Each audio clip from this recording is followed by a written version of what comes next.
നമസ്കാരം. ഗൾഫ് വാർത്തകളിലേക്ക് സ്വാഗതം. ഇന്ന് ബഹ്റിന്റെ 42ാമത് ദേശീയ ദിനം. വൈവിധ്യമേറിയ പരിപാടികളോടെയാണ് ദേശീയ ദിനം ആഘോഷിക്കുന്നത്. ബഹ്റിൻ ദേശീയ ദിനത്തോടനുബന്ധിച്ച് 2 ദിവസം അവധി പ്രഖ്യാപിച്ചിട്ടുണ്ട്. നഗരവീഥികളും കെട്ടിടങ്ങളുമെല്ലാം വർണ്ണവിളക്കുകളാൽ അലങ്കൃതമാണ്. പൂക്കൾ കൊണ്ടുള്ള അലങ്കാരങ്ങളുമുണ്ട്.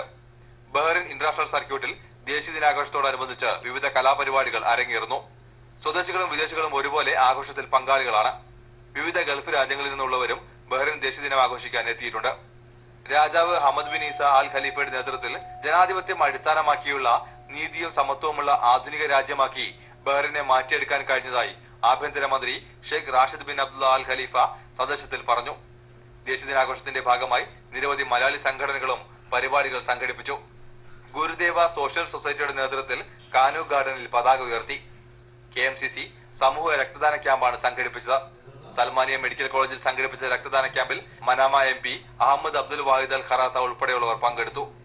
ദേശീയ ദിനം പ്രമാണിച്ച് ഷിഫ മെഡിക്കൽ സെന്റർ സൗജന്യ മെഡിക്കൽ ക്യാമ്പ് സംഘടിപ്പിച്ചിരുന്നു. Asianet news, Bahrain.